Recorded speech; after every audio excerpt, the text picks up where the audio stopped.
बिस्मिल्लाहिर्रहमानिर्रहीम, अस्सलाम वालेकुम। खेलों की खबरों पर तबसरों और तज्जियों सजे स्कोर के एक और प्रोग्राम के साथ सैयद याह्या हुसैनी आपकी खिदमत में हाजिर है। पाकिस्तान क्रिकेट टीम की इंग्लैंड के खिलाफ सीरीज़ के लिए तैयारियां जारी हैं। कौमी खिलाड़ियों के दरमियान डार्बी में दूसरा 4 रोज़ा प्रैक्टिस मैच ड्रॉ हुआ। दूसरे प्रैक्टिस मैच में बैट्समैनों के लिए रन स्कोर करना बहुत मुश्किल नज़र आ रहा था। दोनों टीमों में एक भी बैट्समैन निफ सेंचुरी स्कोर करने में कामयाब नहीं हो सका।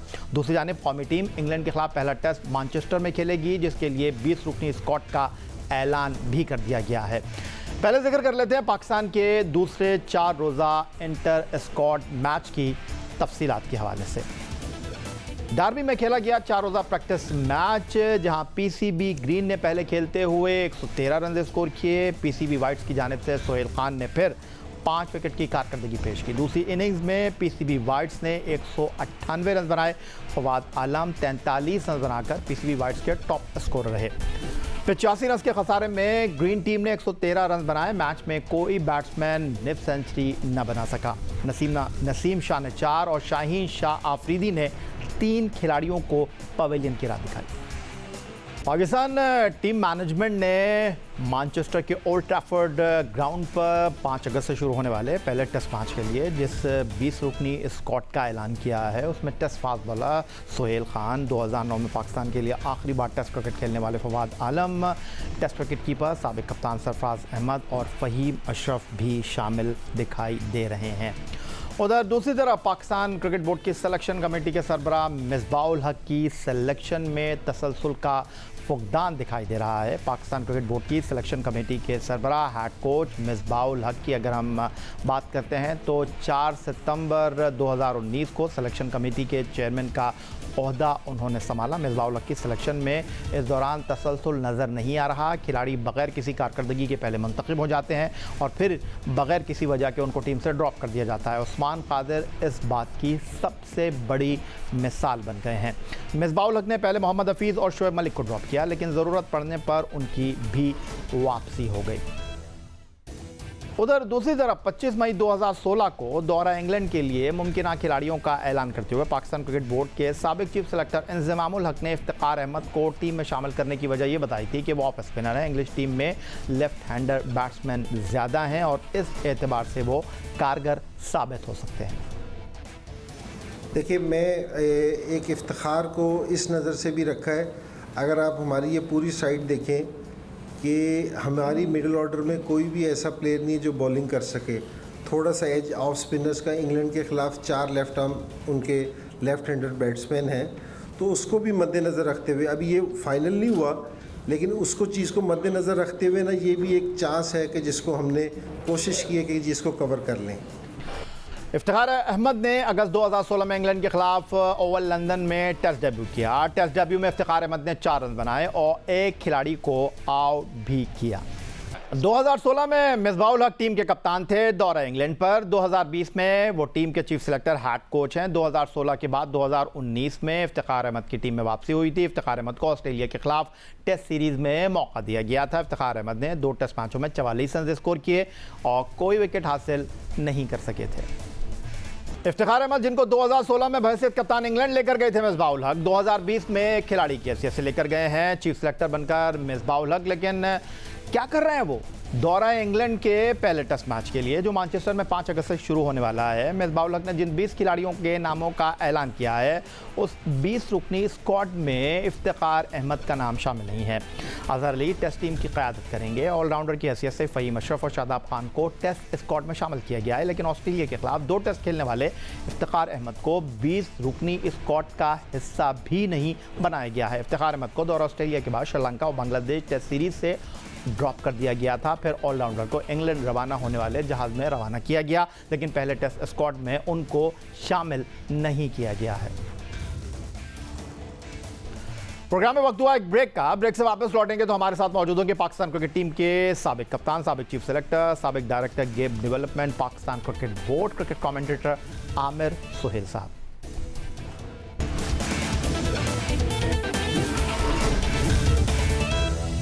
अब हमारे साथ मौजूद हैं पाकिस्तान क्रिकेट टीम के साबिक कप्तान आमिर सुहेल साहब। खुशामदीद कहते हैं आमिर सुहेल साहब आपको। पाकिस्तान और इंग्लैंड के दरमियान टेस्ट सीरीज़ का आगाज़ 5 अगस्त से ओल्ड ट्रैफर्ड मैनचेस्टर में होने जा रहा है। इंग्लिश टीम वेस्ट इंडीज़ से नबरदाज़मा हो चुकी है। सीरीज़ से पहले आपको क्या लगता है पाकिस्तान इस टेस्ट सीरीज़ में फतह हासिल कर सकेगा? देखें, उन्होंने अपने यंग प्लेयर्स को मौका दिया है। बहुत ज़्यादा आपको झोल नज़र आए इंग्लिश टीम के जो नए प्लेयर्स हैं उनको एक्सप्लॉइट किया जा सकता है, लेकिन पाकिस्तान की सीरीज़ शुरू होने से पहले आई थिंक उनके मेन बैट्समैन भी जो है वो टीम में दोबारा आ जाएंगे, तो आई थिंक पाकिस्तान जीत सकता है। क्यों नहीं जीत सकता? देखें, आपने इतने ब्रेन्स रखे हुए हैं पाकिस्तान टीम के साथ, मिसबा यूनस, वकार यूनस, मुश्ताक, ब्ला ब्ला ब्ला, तो ये किस दिन काम आएंगे? तो आप इनको मेक श्योर करना है ना, ऐसी स्ट्रैटेजी बनाएं जिससे पाकिस्तान टीम जीते। आमिर सुहेल साहब, अब कुछ बात कर लेते हैं बाबर आजम की। पहले इंग्लैंड के ख़िलाफ़ उनकी परफॉर्मेंस देख लेते हैं, फिर आपके साथ इस हवाले से बात कर लेते हैं। बाबर आजम ने इंग्लैंड के ख़िलाफ़ सिर्फ एक टेस्ट मैच खेला है, एक इनिंग्स खेली है। 24 मई 2018 को लॉर्ड्स लंदन में होने वाले टेस्ट मैच में बाबर आजम नाकाबिल शिकस्त 68 रन बनाने में कामयाब रहे थे, लेकिन इंग्लिश ऑलराउंडर बैन स्टोक का एक तेज़ गेंद उन पे हाथ पर लगा था, जिसकी वजह से वो रिटायर हर्ट हो गए थे। अब पाकिस्तान के T20 और वनडे टीम के कप्तान और टेस्ट टीम के नायब कप्तान बाबर आजम, जैसा कि हमने आपको बताया कि इंग्लैंड के खिलाफ एक टेस्ट मैच में सिर्फ एक इनिंग्स खेले हैं। अगर ये कहा जाए कि बाबर आजम इस वक्त पाकिस्तान बैटिंग लाइनअप में रीढ़ की हड्डी की हैसियत रखते हैं तो ये कहना गलत नहीं होगा, लेकिन इंग्लिश कंडीशन, स्विंग और सीम के लिए मशहूर है। आपको क्या लगता है बाबर आजम इंग्लिश बॉलर्स के खिलाफ बेहतर परफॉर्म कर सकेंगे? देखिए, यहाँ पे इंग्लिश पिचेस के ऊपर यह है कि आपको ये देखना है कि कौन सी पिच के ऊपर आप खेल रहे हैं। कुछ पिचेस ऐसी होती हैं जो आपको बताती हैं कि यहाँ पे ये वाले स्ट्रोक नहीं लगेंगे। जिस तरह मैंने पहले कहा कि ऑफ स्टंप के बाद उनको अपने ऑफ स्टंप की अवेयरनेस दिखानी है, और कई दफ़ा ये होता है कि आपको एक्स्ट्रा कवर जो है वो ऑन दी आप खेलने की ज़रूरत नहीं। अनलेस और अनटिल आपको बहुत ही मुंह में गेंद आ जाए या फुल टॉस आए तो आप एक्स्ट्रा कवर मारते हैं ऐसी पिचेस के ऊपर जहाँ पे गेंद मूव अराउंड कर रहा है। तो अगर वो ये चीज़ें 2-4 स्ट्रोक्स को बड़े सोच समझ के खेलते हैं तो आई थिंक उन्होंने दिखाया तो है कि उनमें एबिलिटी है। तो मैं ये समझता हूँ कि अगर वो अपना एग्रेशन रखते हैं तो ये उनके लिए अच्छी चीज़ होगी, लेकिन आपने जो है वो कंट्रोल्ड एग्रेशन दिखाना है। अच्छा आमिर सुहेल साहब, इसमें कोई शक नहीं है कि बाबर आजम पाकिस्तान के इस वक्त बेहतरीन बैट्समैन हैं, दुनिया के टॉप बैट्समैनों में उनका शुमार होता है। बाबर आजम T20 के वर्ल्ड रैंकिंग में नंबर 1 बैट्समैन है, लेकिन आपके हवाले से ये बातें गर्दिश कर रही हैं कि आपने बाबर आजम की तकनीक पर सवालात उठाए थे, उनकी तकनीक में कोई मसला है। आपको उनकी तकनीक में क्या मसला नज़र आया, जबकि दुनिया भर के एक्सपर्ट उन्हें दुनिया के चंद बेहतरीन बैट्समैनों में शुमार करते हैं? क्या आप कहना चाहेंगे इस हवाले से जो चीज़ आपने आइडेंटिफाई की थी उसका बहुत ज़्यादा बतंगड़ बनाया गया, बात आपने बहुत सादा की थी लेकिन उसको बहुत ज़्यादा जो है वो बढ़ा चढ़ाकर पेश किया गया, इस बारे में आप क्या कहेंगे? देखिए, जहाँ तक आपने ड्रेसिंग रूम और बाकी चीज़ों की बात की है, तो ये इतना बड़ा जो कोचिंग स्टाफ है उनको सपोर्ट करने के लिए रखा हुआ है ना, तो वो वाले प्रेशर्स कोचिंग स्टाफ ने उठाने हैं। अगर आप मीडिया की बात करते हैं तो उसमें आपने इंटरेक्ट तो करना है। आजकल जो है वो ज़रूरी हो गया कप्तानों के लिए कि मीडिया के साथ इंटरेक्ट करें। आई थिंक उनको पॉजिटिव चीज़ें सोचनी है। अगर वो पॉजिटिव चीज़ें सोचते हैं और अगर क्रिटिसिज्म कोई होता है तो आपने बाबर आजम को ये करने की ज़रूरत है कि वो क्रिटिसिज्म को बड़े अगर जो हो रहा है उसको गौर से सुने। उसमें अगर उनको कोई बेहतरी अपने खेल में लाने की कोई तजवीज़ मिल रही है तो उसको ज़रूर जो है वो इनकॉर्पोरेट करें। अगर बिला मकसद कोई क्रिटिसिज्म हो रहा है तो उसको उनको भूलना पड़ेगा। और जहाँ तक आप बाबर आजम की बात करते हैं, देखें मैं तो हैरान रह जाता हूँ, कई यूट्यूब और पुराने जो मेरे नाम के साथ मुंसलिक की गई चीज़ें मैंने तो कभी वो कहीं भी नहीं है, तो मैं तो हैरान होता हूँ। अभी मैं कुछ चीज़ें जो दोस्त हाईलाइट कर रहे हैं वो पढ़ रहा हूँ, मेरे नाम से ऐसे ही मंसूब की गई हैं, लेकिन पार्ट ऑफ लाइफ है। या यहाँ पे आपको इस तरह के लोग तो मिलेंगे जो सेंसेशनलाइज करने की कोशिश करते हैं चीज़ें। आपको पता है बाबर आजम को इंट्रोड्यूस ही मैंने करवाया था और उनके ऊपर मैंने बहुत ज़्यादा मेहनत भी की जब मैं डायरेक्टर नेशनल अकेडमी था, और उनकी टेक्निक को इम्प्रूव करवाने के लिए बहुत ज़्यादा उनके साथ काम किया। और उसमें मैंने ये बताया था कि अगर वो इस चीज़ को इम्प्रूव कर लें तो उनका ऑन साइड का प्ले भी जो है वो बहुत बेहतर हो जाएगा, उससे वो कंप्लीट बैट्समैन बन जाएंगे। और देखो, जो भी प्लेयर है उसने रोज़ सीखना है और उसने अपने आप को इम्प्रूव करने की कोशिश करनी है, तभी वो इंटरनेशनल क्रिकेट में सर्वाइव कर सकता है। अगर आप एक ही तरह खेलने की कोशिश करेंगे तो आप बहुत जल्दी पकड़े जाते हैं। तो उनकी बेहतरी के लिए बात की थी, उसको ट्विस्ट करके अगर लोग लगाते हैं तो या फिर आपको पता है कि इस तरह के लोग तो आपको हर जगह पे मिलते ही हैं। आमिर सुहेल साहब, पाकिस्तान क्रिकेट टीम इंग्लैंड में मौजूद है और कोविड-19 की वबा की वजह से बंद दरवाज़ों के पीछे ये मैच हो रहे हैं और इंग्लिश क्रिकेट बोर्ड ने भी गैर मुल्की सहाफ़ियों को मैचों की कवरेज की इजाज़त नहीं दी है। सिर्फ इंग्लैंड के चंद मीडिया के इदारे कवरेज के अहल हैं। दूसरी जानिब पाकिस्तान क्रिकेट बोर्ड का मीडिया डिपार्टमेंट अपने खिलाड़ियों का इंटरव्यू करके मीडिया को रिलीज़ कर देता है, जिसमें क्रिकेटर्स अपनी परफॉर्मेंस के हवाले से बात करते हुए दिखाई देते हैं। ये रवैया दुरुस्त है आपके ख्याल में मीडिया डिपार्टमेंट का? क्योंकि जब यही खिलाड़ी परफॉर्म नहीं कर सकेंगे तो उन पर तनकीद होगी, तो ड्रेसिंग रूम में उनके लिए मुश्किलात भी पैदा होंगी।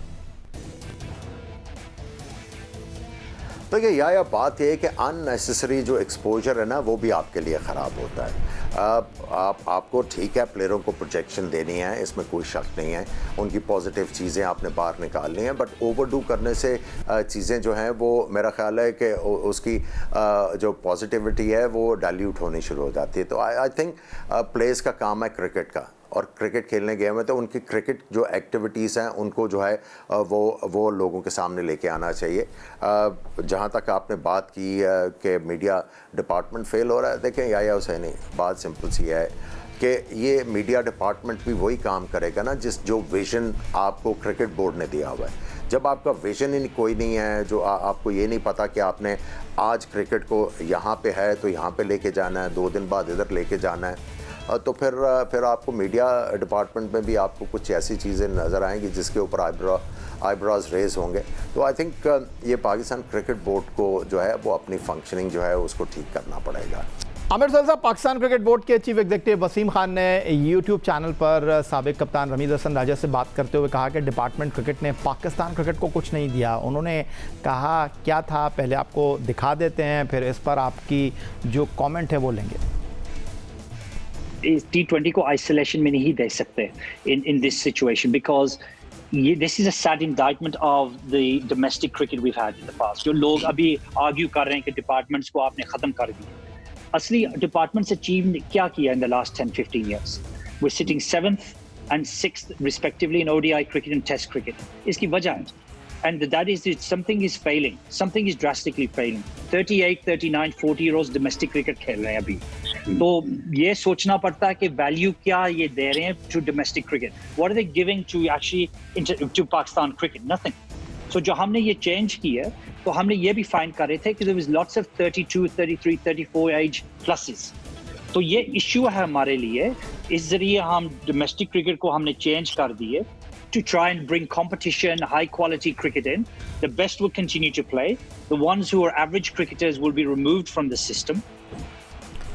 जी आमिर सुहेल साहब, आपने देखा सुना वसीम खान साहब ने डिपार्टमेंट क्रिकेट के बारे में क्या कहा। डिपार्टमेंट क्रिकेट ने पाकिस्तान को कुछ नहीं दिया, जबकि पाकिस्तान आईसीसी के 3 जो इवेंट्स जीता है, वर्ल्ड कप 92, वर्ल्ड T20 2009 या फिर चैंपियंस ट्रॉफी 2017, इसमें बहुत से क्रिकेटर्स डिपार्टमेंट क्रिकेट ही से आए थे। लेकिन वसीम खान साहब ने डिपार्टमेंट क्रिकेट की खिदमत को बिल्कुल फरामोश कर दिया और डिपार्टमेंट क्रिकेट को बंद करने की वजह भी उन्होंने बता दी। देखिए, यहाँ से तो आपको सारा कुछ पता लग जाना चाहिए कि बंदे का माइंडसेट क्या है और उनकी कॉम्पिटेंस क्या है। ठीक है, इसी स्ट्रक्चर ने आपको हर तरह का जो आईसीसी के इवेंट्स जितवाए हुए हैं, आपकी टीम नंबर 1 भी रही हुई है। और बेसिकली जो ख़राबी या हुसैनी हुई है वो ये है कि जो रेटरिक था कि डिपार्टमेंटल क्रिकेट जो है वो ख़राब आया है और वो है, तो वो उसकी वजह से ये क्रिकेट को आपको फ़र्क पड़ा। अब देखिए, जब आप रोज़ इस रेटोरिक की वजह से अपना जो है सिस्टम चेंज करेंगे, देखिए आपको सिस्टम इम्प्रूव करने की ज़रूरत है।